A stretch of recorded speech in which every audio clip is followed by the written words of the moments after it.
Yo, what's cracking? This your homeboy Ice Cube, and you tuned in to Everything Snowboarding and More podcast. You know what it is, baby. Hey everybody, it's Mike with the Mountain Weekly News. Welcome back to the Everything Snowboarding, Outdoors, and More podcast. This week's episode is being sponsored by Snow King Mountain Resort. Snow King Mountain Resort is a little mom and pop resort here in Jackson, Wyoming. Amazing skiing. They've got a gondola up to the top, new chairlift off the backside. And if you like to avoid the crowds and still get some steep and deep, be sure to check out Snow King Mountain. This week's special guest is Dr. Christopher Tomasian.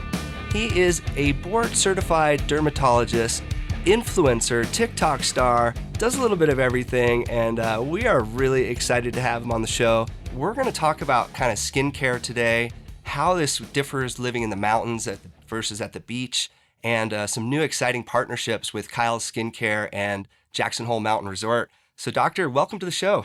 Thank you for having me. Always excited to talk skincare. I love it. Well, let's start off with since you love talking about skincare, why is skincare important? And specifically, why is a daily skincare routine important? Yeah, so skincare is important. Your skin is your biggest organ on your body. Skin cancer, is such a common skin cancer. So we talk about skincare in so many ways, but when I first look at it, I think about skincare as protection, right? It protects your skin barrier. It protects you from UV damage, prevents you from getting sun damage, skin cancers.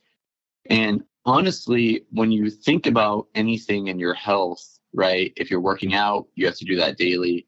If you're trying to eat well, a good diet, you should be kind of consistent with it. It's the same thing when it comes to skincare. You got to stay consistent with a really good routine that doesn't have to be overly complicated. It really just has to be, a good cleanser, an antioxidant, a strong moisturizer for basically where you live, and then a sunscreen every day, all the time. Make it part of your life.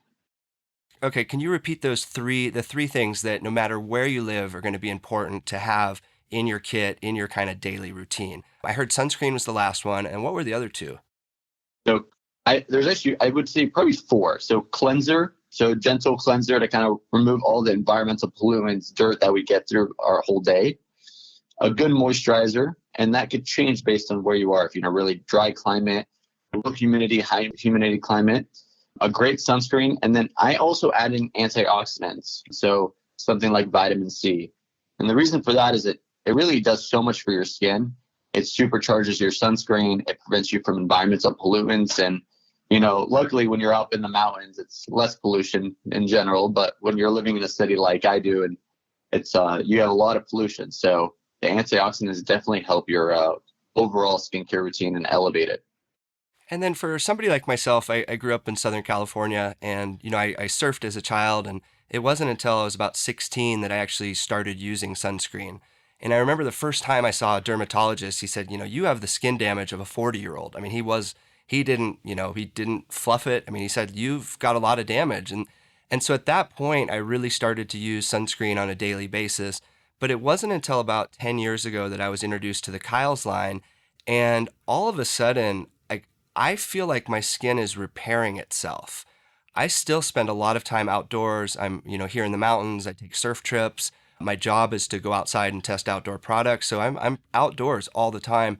Somehow it feels like my skin and my routine, just by using, a moisturizer and the sunscreen and the different cleansers that you guys have, it seems like I'm going the opposite direction, and I don't feel like I'm aging as somebody that's 43, or if I look at some of my peers that, work construction all day and they're out there not wearing sunscreen and they don't have that skincare routine when they come home, all of a sudden you're like, wow, these people seem like they're aging. So I guess my question is, do you feel that with proper skincare, you can actually reverse and kind of help fix some of the damage that's been done over the years?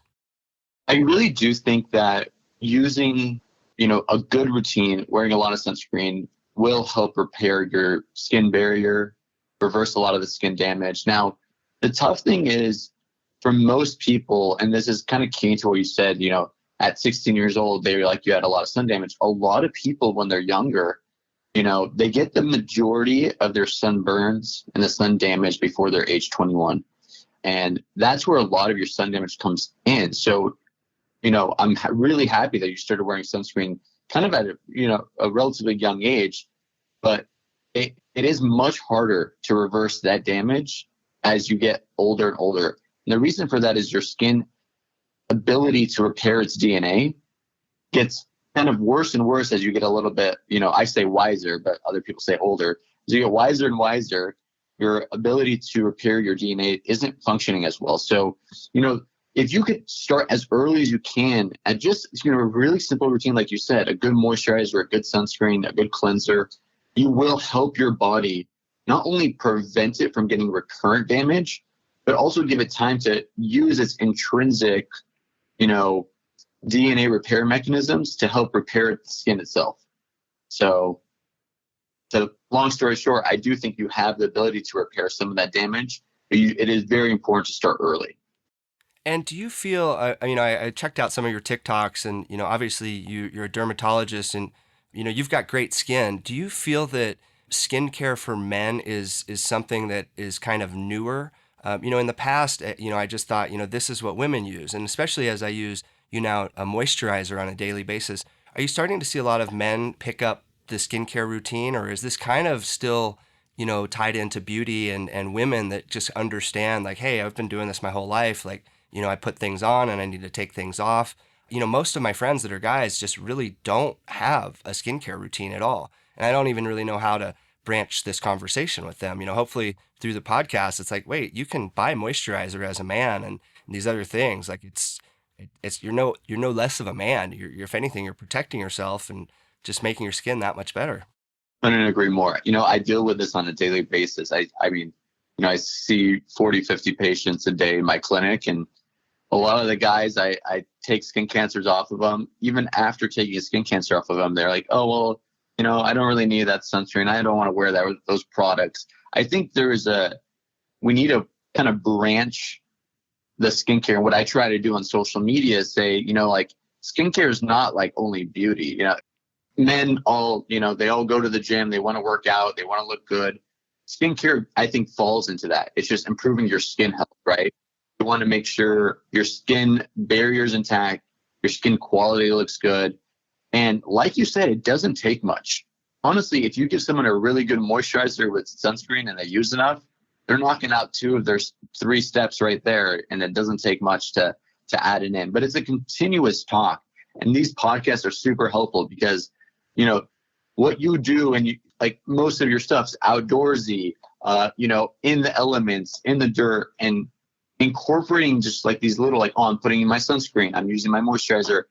It will resonate, I think, a lot with people, and especially with men who do these things that are previously not using skincare products at all. Tell us about SPF values.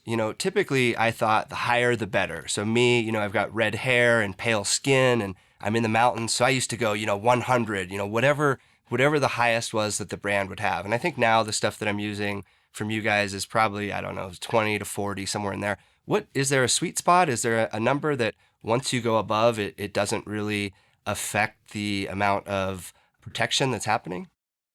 Yeah, so the SPF number it's really a logarithmic scale, right? So if you look at SPF 30, you get about 97% protection. And then as you go to 50 and 100, it's 1 or 2% more protection, right? The thing is, a lot of people, what you need, I always tell people, if you're going to use a sunscreen, it has to be broad spectrum, SPF 30 or higher. And you got to be reapplying every 2 hours. So I don't care if you use a sunscreen, SPF 100, you still got to reapply it in 2 hours. The one negative I have with these really, really high SPFs is I feel like the formulation of these products sometimes, they just don't work really well into the skin. It almost feels like it's a little plaster, it stays on skin. So I think the sweet spot is really SPF 30 to 50. You get a nice formulation and more that blends really well into the skin. And I have a beard myself, so really works well into beards as well. It doesn't cake up or flake off. And you get the optimal protection. But the number, what really matters with that number is it's actually time value. So let's say you went into the sun without sunscreen and you burned in 5 minutes without anything. SPF 30 would mean it will take 30 times as long for you to burn with that same amount of exposure. But the SPF only lasts 2 hours. It doesn't stay on your skin and lasts all day. So, Okay, so reapplying is important, and not only reapplying, but not going more than 2 hours. I mean, just the other day I was on a press ski trip, and we were out having a blast, and we were shooting photos, and I, did my skincare routine in the morning, and all of a sudden, it's 2 hours later before we're hitting the slopes, and I thought, oh well, I've already put my sunscreen on, and wasn't paying attention, and I came home, and my nose is just completely red. I mean, I look like Rudolph. I had my face mask on, and I had my goggles, so everything else was protected, but it's like, I just felt like such an idiot when, like what's a good way for if people are, say they're mountain biking or skiing and they want to reapply sunscreen, but they don't want to like bring a big tube of sunscreen. Like, are there alternatives or, ways to kind of go in, or do you just set an alarm and say, you know what, you got to go back to the lodge and you got to get the old sunscreen out and lather up your face and go back out there if you're going to recreate for, 4 or 6 or 8 hours?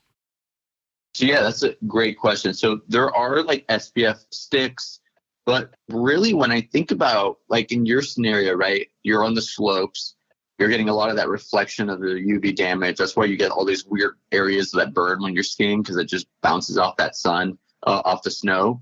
But I think a lot of times when I look at people who do a lot of like outdoor activity, especially in low humidity, their skin's also getting a lot of wind shear. So a lot of times what I recommend is bring up, these moisturizer sunscreens or these sunscreens that have a lot of moisturizing ingredients. Like Kiehl's has their UV serum. It's hydrating as SPF 50. It's a small bottle. It's really easy to reapply. So having something that will hydrate your skin and also prevent wind shear and all that like dry, cracked skin, but also protect you is a really easy way, I think, to reapply. And will immediately make your skin feel better because you're moisturizing it throughout the day, Right, and you mentioned having a beard. Does that offer sun protection? Depends on how thick your beard is. Depends on how thick your beard is. Okay, fair enough. But most in general, I say you still should reapply sunscreen even through your beard. And that's personally, the difference between mineral and chemical sunscreens. One is mineral products are the zinc oxide, titanium dioxide, and the chemical ones are more UV filters that get absorbed to the skin.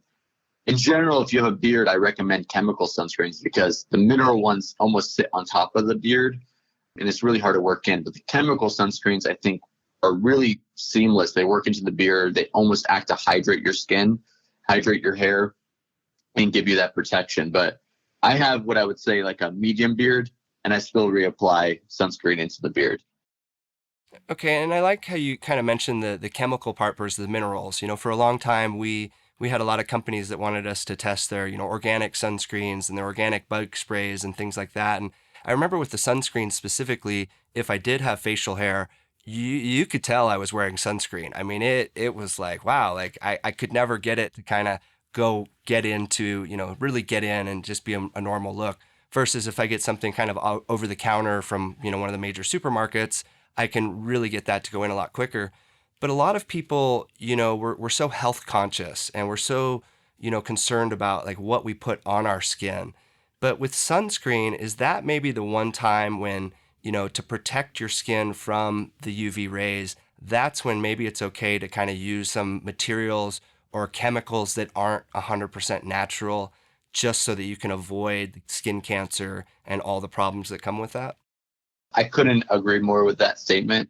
And I'll tell you this. I say, the sun is a natural phenomenon, but we have unequivocal data that UV exposure is causing skin cancer, right? And that's something that's natural, but we're all okay with it. But we know chronic sun exposure causes skin cancer. A lot of these chemical sunscreens are safe. They, at the level that you have on your skin that gets in, they've shown that it does get into the bloodstream, but those don't cause skin cancer. There's this big, I think fear mongering on the internet that people say your sunscreen's causing your skin cancer, when we do know that it's really the sun that causes skin cancer. And the only way to really prevent it is with sunscreen. Now, if you're someone who's really, really against chemical sunscreens, there are the mineral sunscreens. Those are like the zinc and titanium that just sit on top of the skin. But like you said, it also comes to a point where if you're not going to want to wear something because it's sitting on top, it looks weird. People are still pretty vain about how they look. And I don't think they're going to want to wear something that, looks funny on their face if it's giving them protection. So I think there's a very important need and use for chemical sunscreens, and I use them myself every day. So. Okay, and you mentioned kind of rumors from the internet. Is that kind of where this started? That because I do have some friends here in the mountains that are very active, and they refuse to wear sunscreen because they're convinced it's going to give them cancer or other things. And I'm just looking at them like, man, like I've had numerous pieces of skin cut off me. Not I guess it is skin cancer, not the bad kind, but it's like I understand that. And so like when I see people like that, or I see my friends with their kids and, their kids are just getting all this sun and they're just little babies, like you said, sometimes I just cringe. What's a good way to kind of breach that conversation with somebody if they're just so adamant that like, no, like I don't wear sunscreen because it has the cancer? At that point, do you just recommend, hey, there's the mineral options? And, even at the beach, you see all the guys surfing now. It's like the 80s and 90s again, where I'm starting to see everybody with the zinc on their noses again. And it's great. And it's like the bright zinc. And it's like, I don't know why that ever went away. Maybe like you said, everybody was kind of vain and, oh, we don't want to look that way. But like, obviously there was a reason that people had, especially surfers, zinc on their noses and under their eyes and just really, in your face. Like they knew, like, let's not get the skin cancer. That's not a fun route. Yeah, I think you're 100% right. I think it did start on the internet. A lot of people, I always say it's the, bad news or fake news travels much faster on the internet. So, one video goes viral, someone saying, sunscreen gives me cancer, and then someone else reshares it. But there's really no validity to that. And as dermatologists, we try to like go onto these social platforms and say, this is wrong. Every day we're seeing patients who have sun damage and we cut off skin cancer. So we know it. But I would say if someone is 100% adamant, they're like, I will never put sunscreen on my skin, I will tell them, you know what, go, maybe look into sun protective clothing. There's clothes that have the ability to protect you with UV, SPF 50. That's not something that's staying on your skin. It's clothes. And that's one way just to get around that. Because at the end of the day, I just want someone to be protected from the sun. So that UPF clothing is a really good way to do it.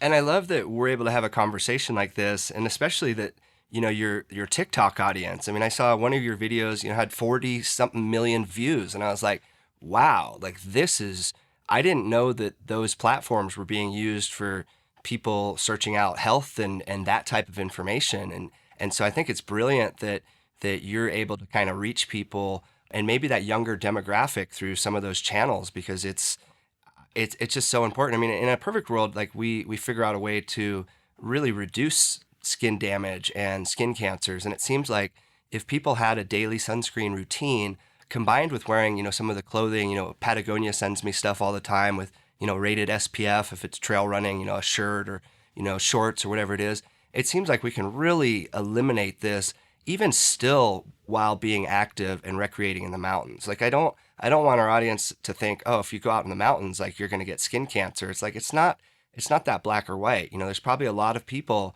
that have been able to recreate for a long time that, with the proper routine, you can continue to do it.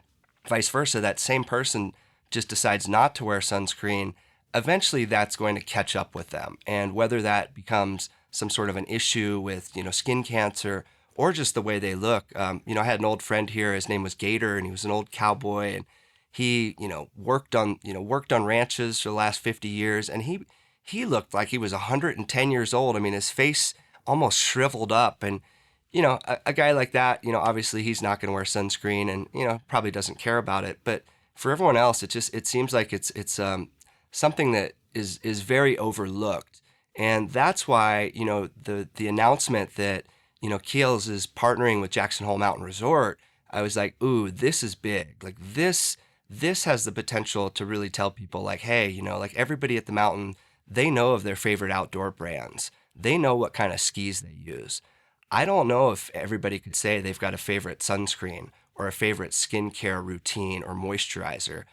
Tell us a little bit about this partnership and why it's important for the brand, for both brands together. Yeah, so I think it's a super cool partnership. I mean, I was in Jackson Hole last year with Kiehl's, and we were really putting to the test their advanced repair barrier cream. And Kiehl's, I don't know if you've ever been to one of their stores, but it looks so outdoorsy in there. There's always a motorcycle in there. It's all built on adventure. Kiehl's supported the climbers in Mount Everest with their products to test out their products and keep them hydrated up there. So I think, when you think about Kiehl's, you think about adventure, you think about really putting products to the test in the elements, like you said. And what I really like about it is it makes skincare cool. It makes it cool. People want to use it. And I think it's going to be, like you said, a great way for people who are outdoorsy. They have their favorite skis. They have their favorite outdoor wear to, one, be around that product, be around the brand, get more familiar with it while they're up on the slopes or hiking or mountain biking or any of that. And maybe more interested in at least getting a daily routine, trying out some of their products. I know Kiehl's is going to be doing, like giveaways and media posts of like day passes. And I'm sure they're going to be letting people like test out their products and stuff over there. So I think it is a big testament to the brand, because to really just stand behind your products and be like, we are built for adventure. We are built for people to use these products in intense weather changes. It's amazing. So I think it's going to be an amazing partnership with Kiehl's and Jackson Hole.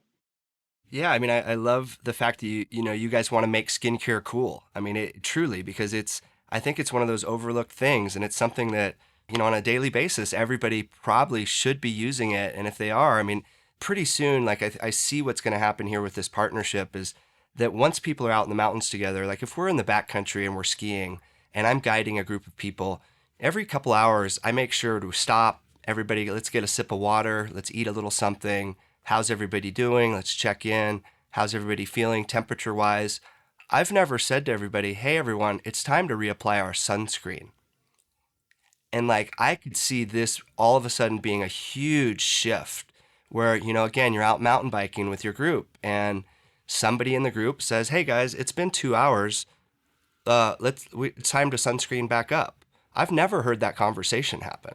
And it's something that I, just after talking to you, when I go out with my team and the next time we go do a photo shoot and it's been 2 hours, hey guys, like I'm putting my sunscreen on. Does anybody else, you guys want some? I mean, because I always carry it with me. I'm a ginger. I have to. But it's really easy for me to forget and just to get caught up in the moment. And so I don't know how that is of just setting a timer or whatever I need to do, but I could see where eventually as a culture, everybody's looking out for each other. Like, hey, like, do you have the, are you warm enough today? Do you got the, have you eaten? Like, you seem like you're getting a little grumpy. Like, hey, have you put sunscreen on today? Like, it's really windy. Like, this wind's just zapping all of us.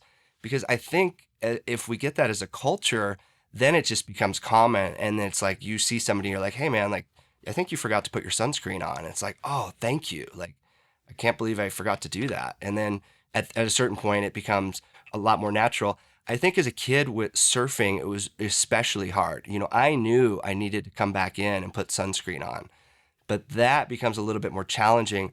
How would you recommend, a surfer, and I mean, especially if it's going off and there hasn't been waves in a while and you're out there for 4 or 5, 6 hours and you just don't want to come in, is there a way to possibly bring some sunscreen out there with you that's, not going to totally mess up the ocean? Or do you just recommend, hey, you need to come in, you need to reapply, maybe give it a few minutes before you jump back in the water and just do that every couple hours? I mean, is that kind of the best way for, say, a surfer to make sure they're continuing to use sunscreen throughout the day?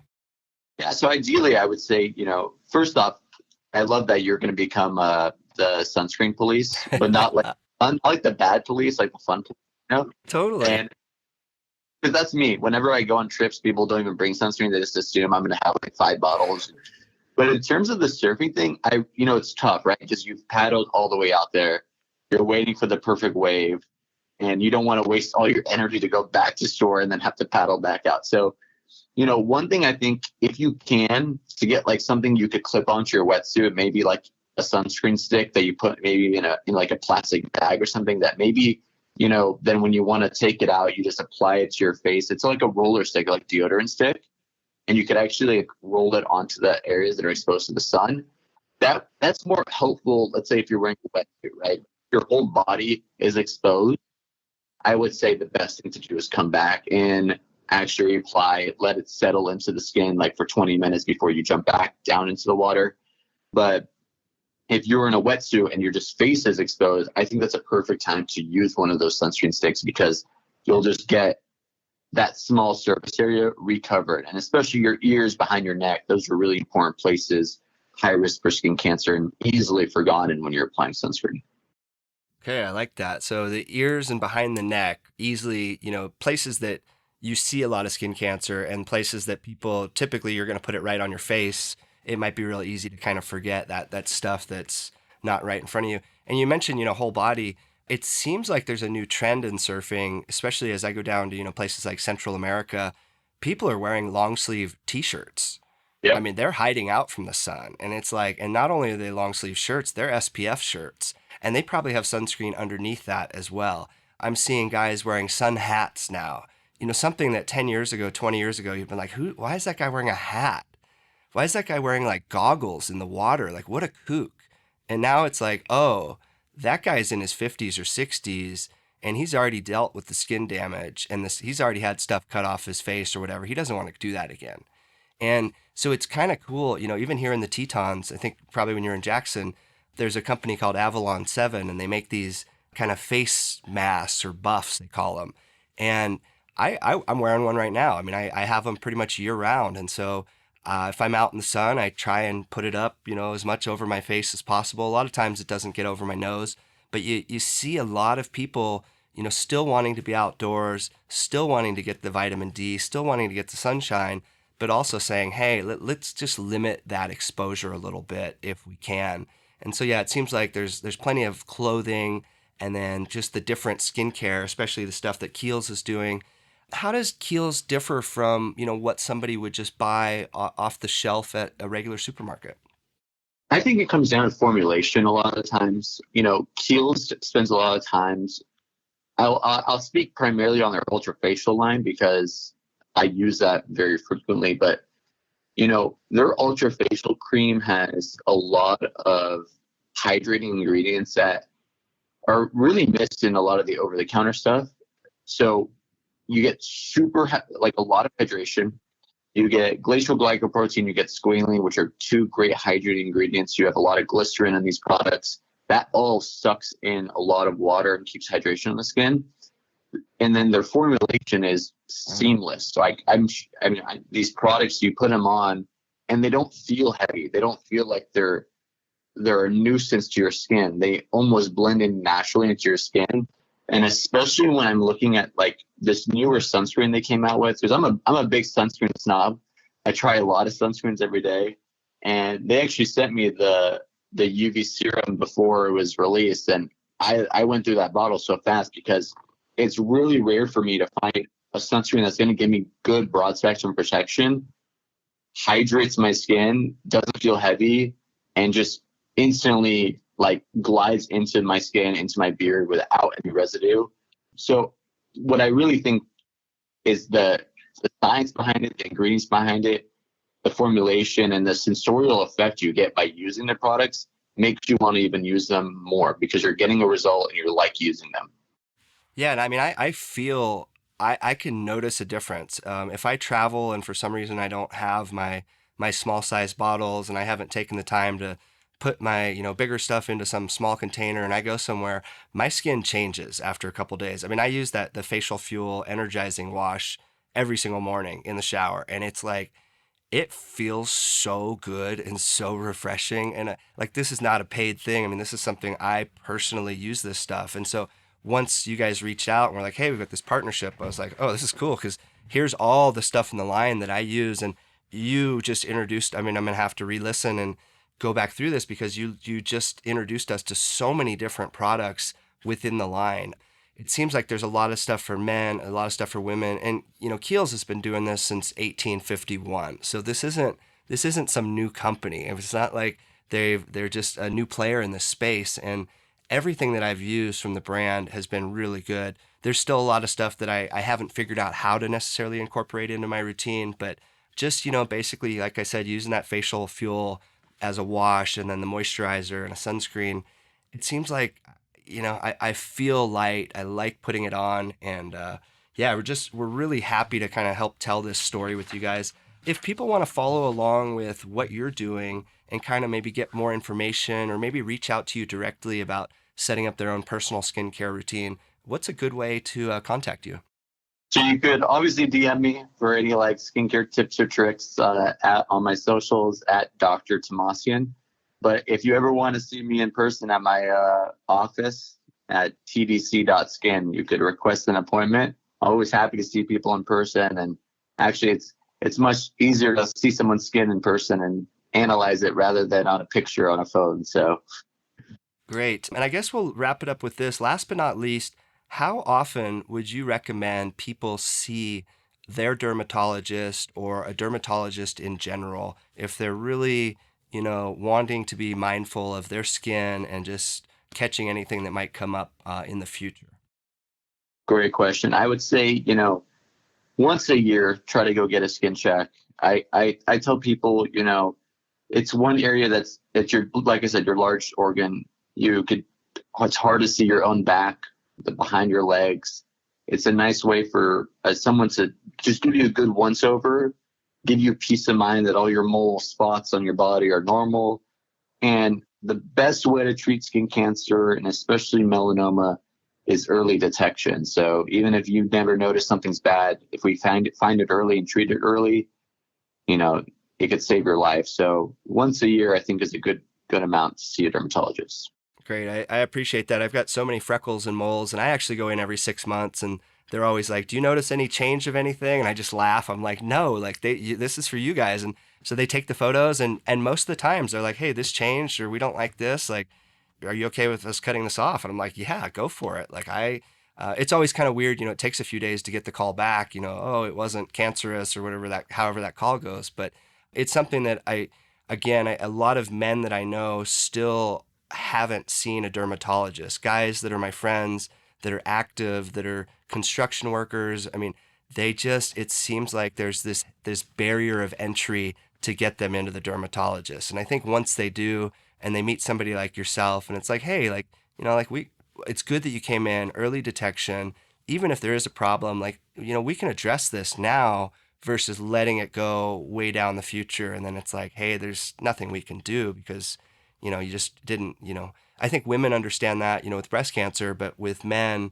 somehow there just still seems that barrier of entry to seeing a dermatologist. And even if it's once a year, I mean, what is that, an hour out of your life? It's not a lot of time. It's a fun experience too, honestly. Like, I think going to a dermatologist is much more enjoyable than going to your, not to speak ill of primary doctors, but I think we just have a little bit more experience. So it's not too long of an appointment, and it gives you nice peace of mind. And if anything, you'll probably walk out with some free skincare samples after leaving. So you get something out of it. I love it. Well, thanks, Doc. I appreciate you coming on the show. And next time you find yourself out in Jackson Hole, let us know. We'd love to go out and do a ski day with you and try some different skincare products. And really, just we're happy to help tell this story and, help protect, if we're telling people to go outdoors and use all the greatest products and we're not talking about skincare, that's not responsible for us. So we feel really proud to be helping to tell this story now. And how about if people are interested in Kiehl's, what's the best way to order stuff or find more information? You can go to Kiehl's. So the beauty of Kiehl's is you go on their website, Kiehl's.com, but also Kiehl's is one of the brands that has so many stores located in so many different areas. There are a lot of airports that have Kiehl's stores as well. So a lot of brick and mortar as well as online. And I believe online, correct me if I'm wrong, but I think there is an area on their website where you could find some of like my favorite skincare products that I like from them as well on their website. I did see that. Yes, it's there's a whole section of your picks, and I was going through it. I was like, ooh, I use this and I use this, and no, I got to order this, and so it's great. And I think, like you said, you can start with 3 or 4 products, or maybe even just a couple, and just slowly go from there. So yeah, thank you so much for coming on the show, and we appreciate you trying to keep everyone healthy and safe. And yeah, just absolutely love using the skincare. So thanks again. Thank you. Have a great day, and thank you for what you do. Appreciate it. All right, talk to you soon. Thanks again.